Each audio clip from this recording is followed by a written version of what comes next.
Hello friends, GK वाला Foy channel में आपका स्वागत है। यदि चैनल पर नए हैं तो चैनल को लाइक, सब्सक्राइब और शेयर करना ना भूलें। बेल आइकन पर प्रेस कर दें जिससे आपको आने वाले सभी वीडियोज़ के नोटिफिकेशन समय पर मिलते रहें। दोस्तों, सारे क्वेश्चन काफ़ी इंपॉर्टेंट हैं। आज हम संविधान के 100 क्वेश्चन डिस्कस करेंगे और सारे क्वेश्चन वेरी वेरी इंपॉर्टेंट हैं। सारे क्वेश्चन यूनिक हैं, इसलिए वीडियो को अंत तक देखें, वीडियो स्किप ना करें। तो चलिए वीडियो स्टार्ट करते हैं। ये रहा पहला क्वेश्चन आपकी स्क्रीन पर। संविधान के किस भाग में मूल अधिकारों का वर्णन किया गया है? दोस्तों, ये भाग 3, संविधान के भाग 3 में मूल अधिकारों का वर्णन किया गया है। वेरी इंपॉर्टेंट क्वेश्चन, आप इसे मार्क कर सकते हैं। चलिए नेक्स्ट क्वेश्चन। संविधान के किस भाग में राज्य के नीति निर्देशक तत्वों का उल्लेख है? दोस्तों, ये भाग 4 में राज्य के नीति निर्देशक तत्वों का उल्लेख है। ये भी आपको याद रखना है, ये भी इंपॉर्टेंट क्वेश्चन है और कई बार एग्जाम में पूछा जा चुका है। चलिए नेक्स्ट क्वेश्चन। संविधान के किस भाग में पंचायतों का उल्लेख है? दोस्तों, यह संविधान के भाग 9 में पंचायतों का उल्लेख है। चलिए नेक्स्ट क्वेश्चन। संविधान के किस भाग में नगर पालिकाओं का उल्लेख है? ये संविधान का भाग 9 कै, इसमें नगर पालिकाओं का उल्लेख है। इंपॉर्टेंट क्वेश्चन है और आप लोगों को याद रखना है। सारे क्वेश्चन इंपॉर्टेंट हैं। दोस्तों, थोड़ी वीडियो की स्पीड ज़्यादा रखेंगे, इसलिए कॉपी और पेन लेकर रेडी रहें बिल्कुल और क्वेश्चन नोट करते रहें। सारे क्वेश्चन वेरी वेरी इंपॉर्टेंट हैं। तो चलिए नेक्स्ट क्वेश्चन। संविधान के किस भाग में संघ और राज्यों के बीच संबंध का उल्लेख है? दोस्तों, ये भाग 11, संविधान के भाग 11 में संघ और राज्यों के बीच संबंध का उल्लेख है। चलिए नेक्स्ट क्वेश्चन। संविधान संशोधन किस अनुच्छेद के अंतर्गत आता है? दोस्तों, यह अनुच्छेद 368, इसके अंतर्गत संविधान संशोधन आता है। वेरी इंपॉर्टेंट क्वेश्चन, आप इसे मार्क कर लेना, वेरी इंपॉर्टेंट क्वेश्चन है। चलिए नेक्स्ट क्वेश्चन। आपात उपबंध संविधान के किस भाग में है? दोस्तों, यह भाग 18 में आपात उपबंध का प्रबंध है। ये आप लोगों को याद रखना है। चलिए नेक्स्ट क्वेश्चन। प्रस्तावना को अभी तक कितनी बार संशोधित किया गया है? दोस्तों, यह प्रस्तावना को अभी तक एक बार संशोधित किया गया है। कितनी बार? एक बार संशोधित किया गया है। और कौन से संविधान संशोधन के तहत? यह 42वां संविधान संशोधन 1976। ये आप लोगों को याद रखना है। वेरी इंपॉर्टेंट क्वेश्चन, ये भी मार्क कर सकते हैं। चलिए नेक्स्ट क्वेश्चन। संविधान की प्रस्तावना को क्या कहा जाता है? दोस्तों, संविधान की प्रस्तावना को संविधान की आत्मा कहा जाता है। ये तो आप सभी लोगों को पता ही होगा। क्वेश्चन इंपॉर्टेंट है। चलिए नेक्स्ट क्वेश्चन। संविधान में कितनी भाषाओं का उल्लेख है? दोस्तों, संविधान में 22 भाषाओं का उल्लेख है। ये भी क्वेश्चन कई बार एग्जाम में पूछा जा चुका है। टोटल कितनी भाषाएं संविधान में? 22 भाषाएं। चलिए नेक्स्ट क्वेश्चन। संविधान की किस अनुसूची में 22 भाषाओं का वर्णन है? दोस्तों, ये है संविधान की 8वीं अनुसूची। संविधान की 8वीं अनुसूची में 22 भाषाओं का उल्लेख किया गया है। वेरी इंपॉर्टेंट क्वेश्चन, आप इसे भी मार्क कर सकते हैं। चलिए नेक्स्ट क्वेश्चन। नए राज्यों का निर्माण, क्षेत्रफल, सीमा व नाम में परिवर्तन की शक्ति किसे प्राप्त है? दोस्तों, ये संसद को। राज्यों का निर्माण, क्षेत्रफल, सीमा में परिवर्तन की शक्ति संसद को प्राप्त है। ये कई बार एग्जाम में पूछा जा चुका है, आप लोगों को याद रखना है। चलिए नेक्स्ट क्वेश्चन। राज्य पुनर्गठन आयोग की स्थापना किस वर्ष की गई थी? दोस्तों, ये है 1953। 1953 में राज्य पुनर्गठन आयोग की स्थापना की गई थी। और पुनर्गठन आयोग के अध्यक्ष कौन थे? इनका नाम था फजल अली। ये क्वेश्चन भी काफ़ी इंपॉर्टेंट है। चलिए नेक्स्ट क्वेश्चन। भाषा के आधार पर गठित होने वाला भारत का प्रथम राज्य कौन सा है? दोस्तों, ये आंध्र प्रदेश। आंध्र प्रदेश भाषा के आधार पर गठित होने वाला पहला राज्य है। इसका गठन 1 अक्टूबर 1953 को हुआ था। वेरी इंपॉर्टेंट क्वेश्चन है और आप लोगों को याद रखना है। चलिए नेक्स्ट क्वेश्चन। गोवा को भारत संघ में कब मिलाया गया? दोस्तों, ये है 18 दिसंबर 1961 को। वो कैसे मिलाया गया? सैनिक कार्रवाई के द्वारा। ये भी क्वेश्चन कई बार एग्जाम में इस तरह से पूछा जाता है कि गोवा को किस विधि से भारत में मिलाया गया। उसमें 3-4 ऑप्शन देगा, सैनिक कार्रवाई या फिर जनमत संग्रह। तो इसका आंसर है दोस्तों सैनिक कार्रवाई के द्वारा। ये आप लोगों को याद रखना है। वेरी इंपॉर्टेंट पॉइंट है ये भी। चलिए नेक्स्ट क्वेश्चन। भारत में कितनी क्षेत्रीय परिषद हैं? दोस्तों, भारत में 5 क्षेत्रीय परिषद हैं।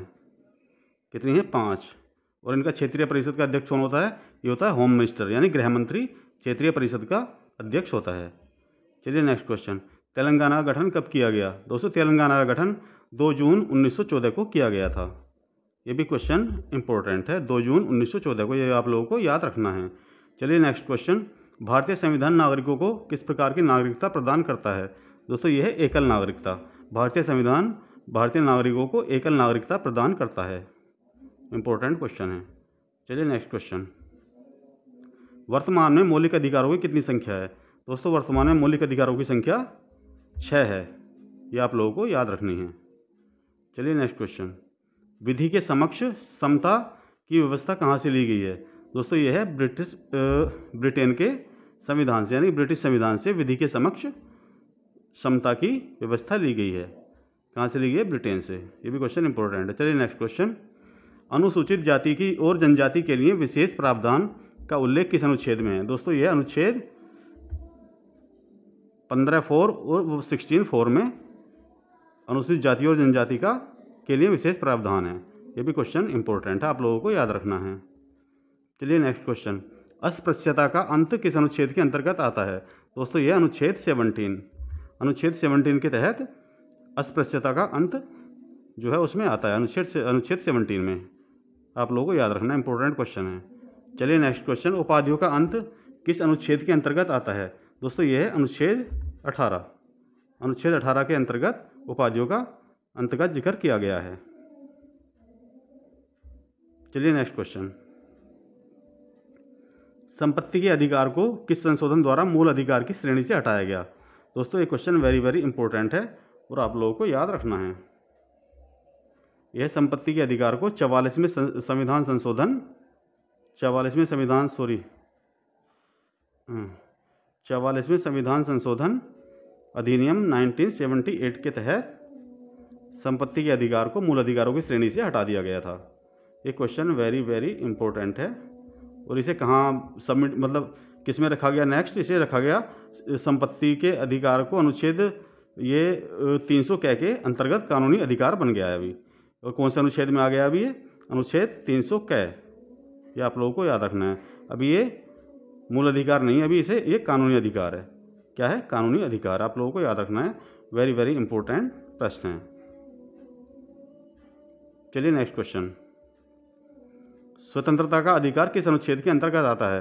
दोस्तों यह है अनुच्छेद 19। ये भी इंपॉर्टेंट क्वेश्चन है। स्वतंत्रता का अधिकार अनुच्छेद 19 में आता है। चलिए नेक्स्ट क्वेश्चन, किस अनुच्छेद में प्रेस की स्वतंत्रता का विवरण किया गया है?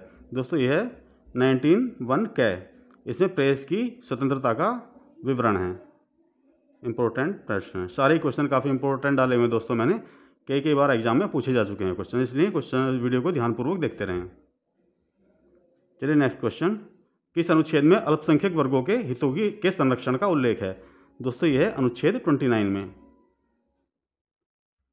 चलिए next question, doctor Bhimrao Ambedkar ने किसे संविधान की आत्मा कहा? दोस्तों यह है संवैधानिक उपचारों का अधिकार, अनुच्छेद 32। ये क्वेश्चन वेरी वेरी इंपॉर्टेंट, आप मार्क कर लेना, बहुत बार एग्जाम में पूछा जा चुका है। यह है अनुच्छेद 32 संवैधानिक उपचारों का अधिकार, जिसे भीमराव अंबेडकर जी ने संविधान की आत्मा कहा था। चलिए नेक्स्ट क्वेश्चन, क्या मूल अधिकारों में संशोधन किया जा सकता है?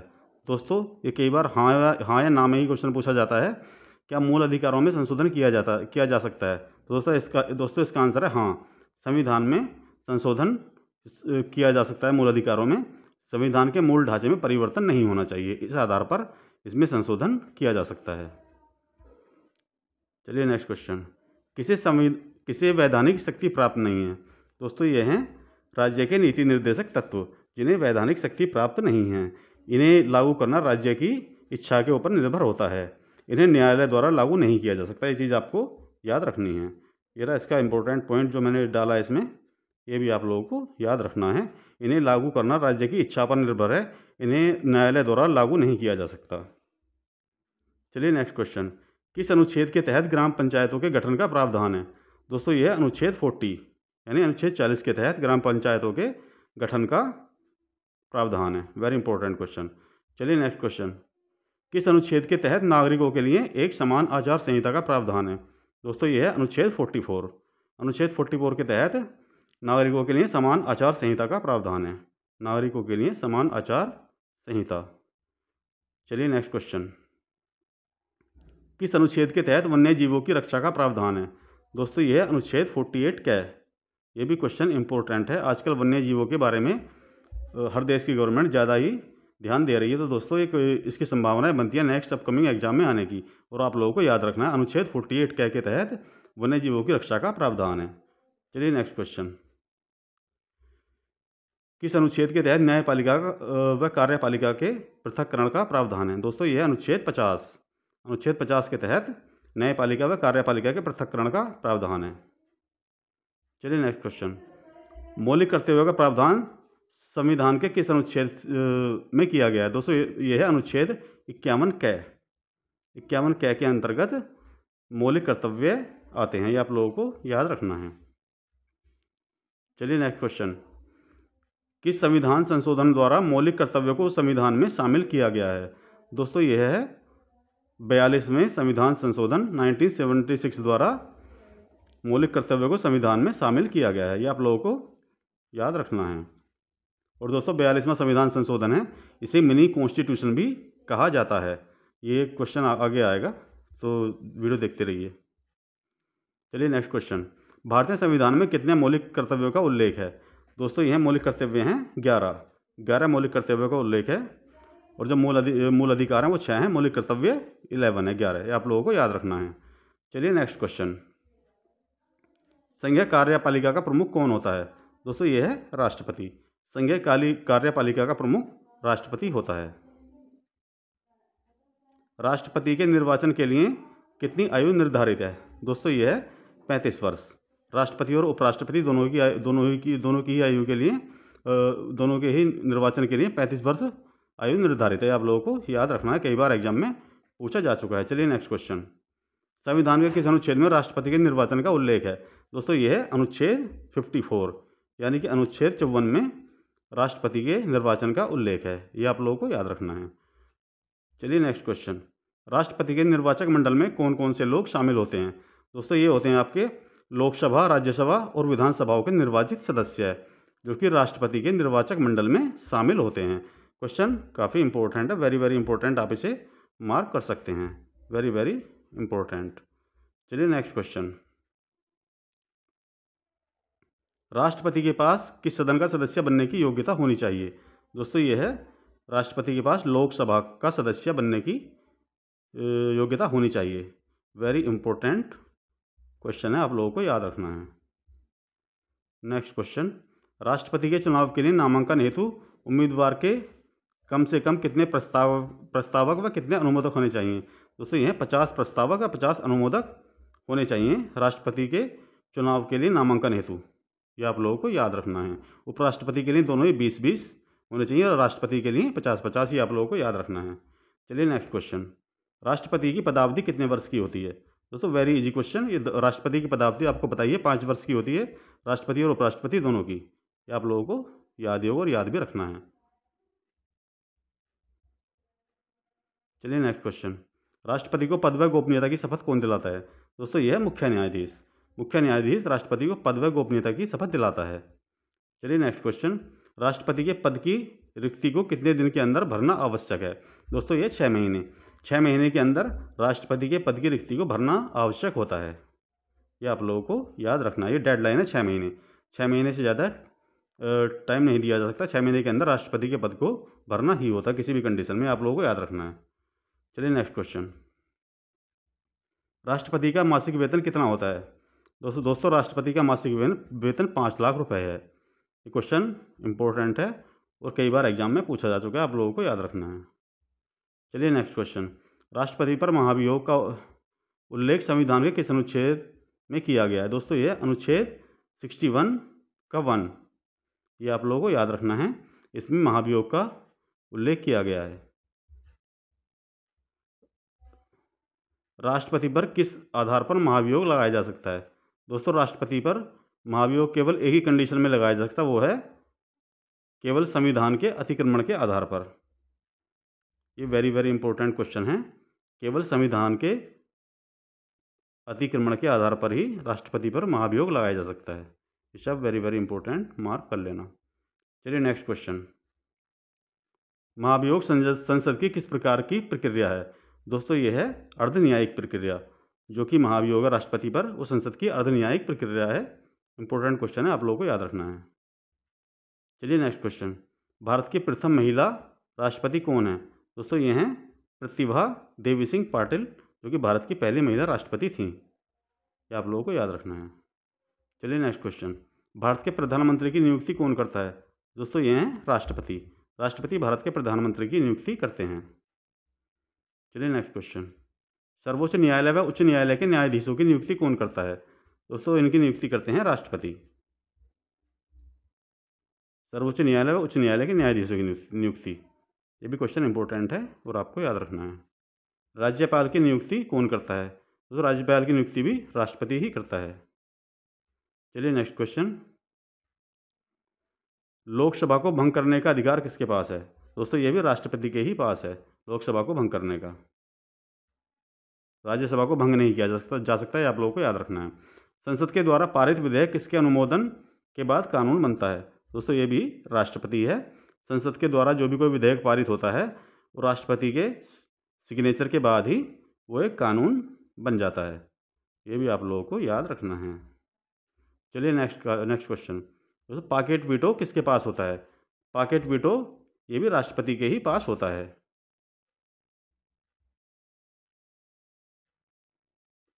ये आप लोगों को याद रखना है। चलिए नेक्स्ट क्वेश्चन, तीनों सेनाओं का सर्वोच्च कमांडर कौन होता है? दोस्तों ये भी राष्ट्रपति ही तीनों सेनाओं का सर्वोच्च कमांडर होता है। ये सारे राष्ट्रपति से जुड़े हुए कंटिन्यू क्वेश्चन हैं, ये आप लोगों को याद रखना है। सारे क्वेश्चन वेरी वेरी इंपॉर्टेंट हैं। तीनों सेनाओं के प्रमुखों की नियुक्ति कौन करता है? दोस्तों ये भी राष्ट्रपति ही करता है। तीनों सेनाओं के प्रमुखों की नियुक्ति ये भी राष्ट्रपति ही करता है। सारे क्वेश्चन इंपॉर्टेंट हैं ऊपर तक, ये आप इन्हें याद रखना है। चलिए नेक्स्ट क्वेश्चन, राष्ट्रपति कितने प्रकार के आपात घोषित कर सकता है? दोस्तों एक वेरी वेरी इंपॉर्टेंट क्वेश्चन है, वेरी वेरी इंपॉर्टेंट। और तीनों ही टाइप के आपात ये कौन से अनुच्छेद में आते हैं, ये आप रट लेना अच्छे से, बहुत बार एग्जाम में पूछे जा चुके हैं। दोस्तों राष्ट्रपति 3 प्रकार के आपात घोषित कर सकता है। इसमें नंबर 1 पर आता है युद्ध, बाह्य आक्रमण या सशस्त्र विद्रोह। जब ये कंडीशन होती है तब अनुच्छेद 352 के तहत आपात लगाया जाता है। और दूसरा क्या है, राज्यों में संवैधानिक तंत्र के विफल होने पर, यह है अनुच्छेद 356 के तहत। राज्यों में संवैधानिक तंत्र के विफल होने पर अनुच्छेद 356 के तहत राष्ट्रपति आपात लगा सकता है। और तीसरा है आपका वित्तीय आपात की स्थिति में, तीसरा वित्तीय आपात होता है, ये अनुच्छेद 360, इसके तहत राष्ट्रपति आपात घोषित कर सकता है। तो यह एक 352 हो गया, दूसरा है आपका 356 और तीसरा आपका ये हो गया 360। तो तीनों ही आपको किस कंडीशन में लगते हैं और कौन कौन से अनुच्छेद के अंतर्गत लगाए जाते हैं, आप लोगों को याद रखना है। चलिए नेक्स्ट क्वेश्चन, उपराष्ट्रपति का उल्लेख संविधान के किस अनुच्छेद में किया गया है? दोस्तों यह अनुच्छेद 63 के अंतर्गत जो है उपराष्ट्रपति का उल्लेख किया गया है। चलिए नेक्स्ट क्वेश्चन, उपराष्ट्रपति के निर्वाचन के लिए कितनी आयु निर्धारित है? दोस्तों ये 35 ईयर उपराष्ट्रपति के निर्वाचन के लिए आयु निर्धारित है। चलिए नेक्स्ट क्वेश्चन, उपराष्ट्रपति के पास किस सदन का सदस्य बनने की योग्यता होनी चाहिए? दोस्तों ये है राज्यसभा। उपराष्ट्रपति के पास सदन का सदस्य बनने के लिए उपराष्ट्रपति के पास किस सदन का सदस्य बनने की योग्यता होनी चाहिए? दोस्तों उपराष्ट्रपति बनने के लिए जो कैंडिडेट है, उम्मीदवार है, उसके पास राज्यसभा के सदस्य बनने की योग्यता होनी चाहिए। ऐसे ही जो राष्ट्रपति है उसके पास लोकसभा का सदस्य बनने की योग्यता होनी चाहिए, ये आप लोगों को याद रखना है। चलिए नेक्स्ट क्वेश्चन, उपराष्ट्रपति के चुनाव के लिए कितने प्रस्तावक व कितने अनुमोदक होने चाहिए? दोस्तों ये दोनों 20-20 हैं, 20 प्रस्तावक व 20 अनुमोदक, ये आप लोगों को याद रखना है। ये भी 20 हैं, ये भी 20 हैं। चलिए नेक्स्ट क्वेश्चन, उपराष्ट्रपति की पदावधि कितने वर्ष की होती है? दोस्तों 5 वर्ष की उपराष्ट्रपति की पदावधि होती है, राष्ट्रपति और उपराष्ट्रपति दोनों की ही। चलिए नेक्स्ट क्वेश्चन, उपराष्ट्रपति अपना त्यागपत्र किसे सौंपता है? दोस्तों उपराष्ट्रपति अपना त्यागपत्र राष्ट्रपति को सौंपता है। चलिए नेक्स्ट क्वेश्चन, उपराष्ट्रपति को पद की शपथ कौन दिलाता है? दोस्तों राष्ट्रपति अथवा राष्ट्रपति द्वारा नियुक्त किया गया व्यक्ति उपराष्ट्रपति को पद की शपथ दिलाता है। चलिए नेक्स्ट क्वेश्चन, राज्यसभा का पदेन सभापति कौन होता है? दोस्तों ये होता है उपराष्ट्रपति। उपराष्ट्रपति राज्यसभा का पदेन सभापति होता है। वेरी इंपॉर्टेंट क्वेश्चन है, कई बार पूछा जा चुका है और आप लोगों को याद रखना है। इसके बारे में पॉइंट देख लेते हैं। उपराष्ट्रपति राज्यसभा का सदस्य नहीं होता, इसलिए किसी विषय पर मत देने का अधिकार उसे नहीं होता है, किंतु बराबर मतों की स्थिति में वह निर्णायक मत देता है। ये आप लोगों को याद रखना है। ये जो मैंने इंपॉर्टेंट पॉइंट डाला है, ये भी आप लोगों को एक बार पढ़ लेना है और याद रखना है। चलिए नेक्स्ट क्वेश्चन 71। उपराष्ट्रपति के पद की रिक्ति को कितने दिन के अंदर भरना आवश्यक होता है? दोस्तों ये 6 महीने। उपराष्ट्रपति और राष्ट्रपति दोनों के ही पद रिक्त हो जाता है, जो 6 महीने के अंदर भरना आवश्यक होता है। वेरी इंपॉर्टेंट क्वेश्चन है दोनों ही। चलिए नेक्स्ट क्वेश्चन। उपराष्ट्रपति का वेतन कितना होता है?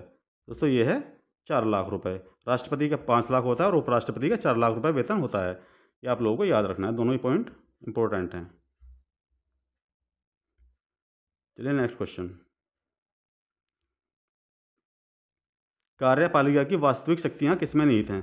दोस्तों ये है प्रधानमंत्री। कार्यपालिका की वास्तविक शक्तियां प्रधानमंत्री में निहित हैं। ये आप लोगों को याद रखना है। चलिए नेक्स्ट क्वेश्चन। किस स्थिति में संपूर्ण मंत्रिमंडल को इस्तीफा देना पड़ता है? दोस्तों ये है लोकसभा में मंत्रिपरिषद के खिलाफ अविश्वास प्रस्ताव के पास होने पर। दोस्तों यदि लोकसभा में मंत्रिपरिषद के खिलाफ अविश्वास प्रस्ताव पास हो जाता है तो संपूर्ण मंत्रिमंडल को इस्तीफा देना पड़ता है। ये आप लोगों को याद रखना है। चलिए नेक्स्ट क्वेश्चन। मंत्री कितने प्रकार के होते हैं? दोस्तों बेसिक क्वेश्चन है और अक्सर बेसिक क्वेश्चनों में इंसान फंस जाता है, तो ये आप लोगों को याद रखना है। मंत्री 3 प्रकार के होते हैं। एक होता है कैबिनेट मंत्री, दूसरा राज्य मंत्री और तीसरा उप मंत्री।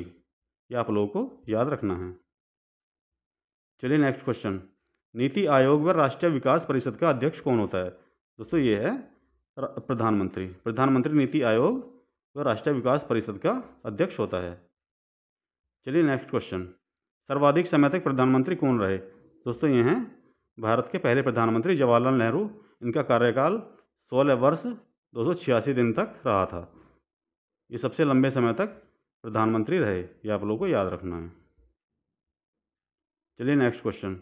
ऐसे प्रधानमंत्री जिन्होंने लोकसभा का सामना नहीं किया?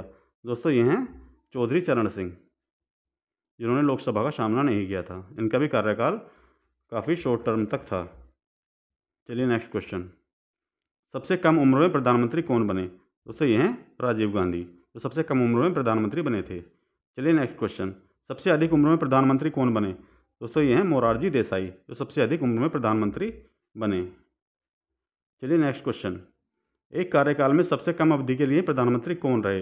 दोस्तों ये हैं अटल बिहारी वाजपेयी। ये एक कार्यकाल में मात्र 13 दिन ही प्रधानमंत्री रहे थे। ये आप लोगों को याद रखना है, काफ़ी इंपॉर्टेंट क्वेश्चन है और कई बार एग्जाम में पूछा जा चुका है। चलिए नेक्स्ट क्वेश्चन, क्वेश्चन नंबर 82।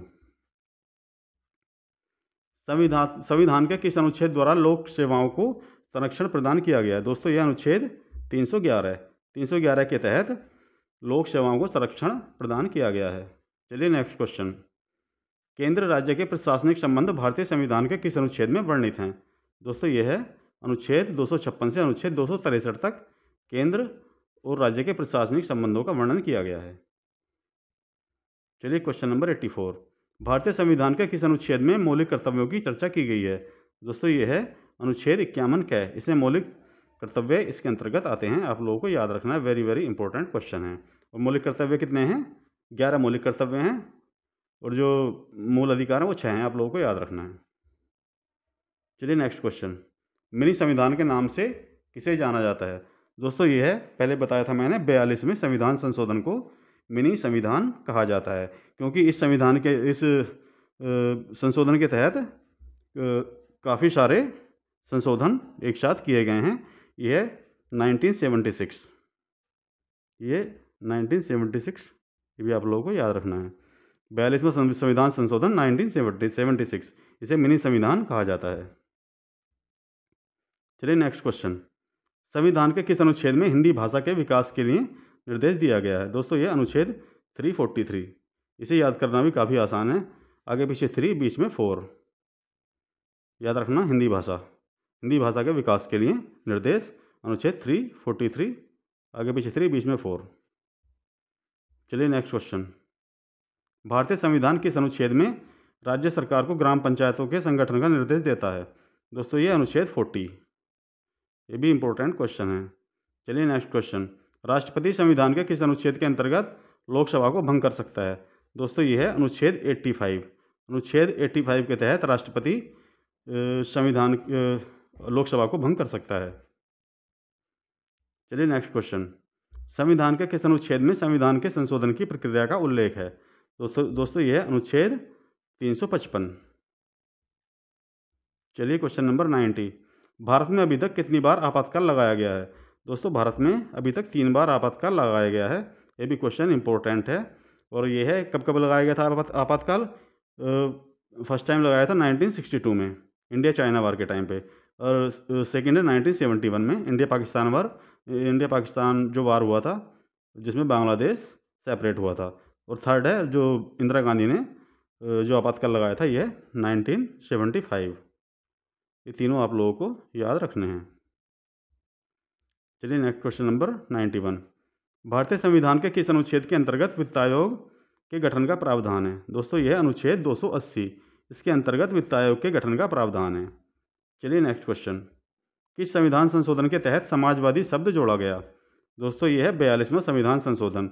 इसके तहत समाजवादी शब्द जोड़ा गया। यह है 42वां संविधान संशोधन 1976। चलिए नेक्स्ट क्वेश्चन। अनुच्छेद 356 का संबंध किससे है? दोस्तों यह है वही राष्ट्रपति शासन यानी कि आपातकाल। अनुच्छेद 356 जो 3 टाइप के आपको बताए थे वो आप लोग याद रखेंगे। चलिए नेक्स्ट क्वेश्चन। संघ लोक सेवा आयोग के कार्यों का उल्लेख किस अनुच्छेद के अंतर्गत आता है? दोस्तों यह अनुच्छेद 320। इसके अंतर्गत संघ लोक सेवा आयोग के कार्यों का उल्लेख किया गया है। चलिए नेक्स्ट क्वेश्चन। संविधान के किस अनुच्छेद में राज्यों द्वारा प्राथमिक शिक्षा मातृभाषा के में दिए जाने का प्रावधान है? दोस्तों यह अनुच्छेद 350A। 350A के तहत प्राथमिक शिक्षा मातृभाषा में दिए जाने का प्रावधान है। ये आप लोगों को याद रखना है। वेरी वेरी इंपॉर्टेंट क्वेश्चन है दोस्तों, इसलिए रट लेना इसे। चलिए नेक्स्ट क्वेश्चन। संविधान के किस अनुच्छेद के आधार पर वित्तीय आपात की उद्घोषणा राष्ट्रपति करता है? वित्तीय आपात ये आपको ऊपर बताई दिया है, मैंने तीनों टाइप के आपात बता दिए हैं। ये आपका वित्तीय आपात अनुच्छेद 360 याद रखना, वेरी वेरी इंपॉर्टेंट है। चलिए नेक्स्ट क्वेश्चन। Question number 97। किस अनुच्छेद में यह प्रावधान किया गया है कि संघ की राजभाषा हिंदी तथा लिपि देवनागरी होगी? दोस्तों वही है, हिंदी भाषा का जो जिक्र किया गया है। ये किसमें ऊपर ही बताया था मैंने, अनुच्छेद 343। इसकी ट्रिक भी बताई थी, वो आगे पीछे 3 बीच में 4। ये क्या है, इसे आप आसानी से याद कर सकते हैं। और हिंदी भाषा ये याद रख लेना आप। ठीक है दोस्तों। चलिए नेक्स्ट क्वेश्चन। संविधान के किस अनुच्छेद के अंतर्गत हिंदी को राजभाषा का दर्जा प्रदान किया गया है? दोस्तों यह अनुच्छेद 243I। इसके अंतर्गत हिंदी भाषा को राजभाषा का दर्जा प्रदान किया गया है। वेरी इंपॉर्टेंट क्वेश्चन है। चलिए नेक्स्ट क्वेश्चन। भारतीय संविधान के किस अनुच्छेद में विभिन्न राज्यों से संबंधित विशिष्ट प्रावधान का उल्लेख है? दोस्तों यह अनुच्छेद 371। अनुच्छेद 371 के तहत क्या आता है, विभिन्न राज्यों से संबंधित विशिष्ट प्रावधान। जैसे कि J&K में धारा 370 लगी थी, ऐसे ही ये 371 है। इसके अंतर्गत विशेष प्रावधान है। ये आप लोगों को याद रखना है। चलिए आज का लास्ट और 100 नंबर क्वेश्चन। वर्तमान में भारतीय संविधान के कुल कितने भाग हैं? दोस्तों वर्तमान में भारतीय संविधान के कुल 22 भाग हैं। ये भी आप लोगों को याद रखना है। तो दोस्तों यदि वीडियो पसंद आई हो, क्वेश्चन सारे अच्छे लगे हों, वीडियो अच्छी लगी तो चैनल को लाइक, सब्सक्राइब और शेयर करना ना भूलें। फौजी भाई को सपोर्ट करें दोस्तों। Thanks for watching and bye bye.